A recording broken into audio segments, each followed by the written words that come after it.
Hello guys, അസ്സലാമു അലൈക്കും, welcome back. അപ്പോൾ നമ്മളെ പടവൊക്കെ കഴിഞ്ഞിട്ടുണ്ട് കേട്ടോ. നമ്മളെ ബാക്കൊക്കെ റൂം എടുക്കണേ, കിച്ചണും എടുക്കണേ.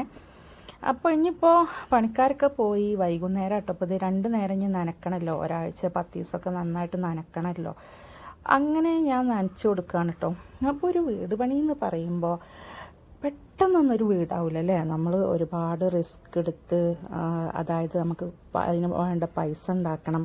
അതുപോലെ തന്നെ നമ്മളിതുപോലെ നനച്ചിട്ടും അങ്ങനെ നോക്കിയിട്ടൊക്കെ വേണമല്ലോ നമ്മളൊരു വീടുണ്ടാക്കാൻ. ഒരുപാട് റിസ്ക് ഉണ്ട്. അല്ലാതെ പെട്ടെന്നൊന്നൊരു വീടായിട്ട് ഓടിപ്പോയിട്ട് ആരും അതിലിരിക്കൂലല്ലോ. അപ്പോൾ ഇതൊക്കെ കഷ്ടപ്പെട്ട് ചെയ്യണൊരു സംഭവമാണല്ലേ, അല്ലെങ്കിൽ ഇഷ്ടപ്പെട്ട് ചെയ്യണൊരു സംഭവമല്ലേ. നമുക്ക് ഇരിക്കാൻ വേണ്ടി ഒരു വീട് നമ്മൾ നനച്ചുണ്ടാക്കി. ഇപ്പം ഇതൊക്കെ ചെറിയ വീടാണ്. നല്ല ഹൈറ്റിലൊക്കെ ഉള്ള വീടൊക്കെ നനക്കാൻ ഒരുപാട് ആളുകൾ കഷ്ടപ്പെടുന്നുണ്ടാവില്ലേ. അങ്ങനെ ഇപ്പോൾ ഹസ്ബൻഡുമാർ പൈസ ഉണ്ടാക്കും, ചിലവർ ഭാര്യമാർ നാട്ടിൽ ഗൾഫിലുള്ള ആൾക്കാർക്ക് ആണെങ്കിൽ ഭാര്യമാരേക്കാർ ഇതുപോലെ നനക്കുണ്ടാവുക. ചിലവർ നാട്ടിലുള്ള ഹസ്ബൻഡുമാരാണെങ്കിൽ അവർ ഹെൽപ്പ് ചെയ്യും.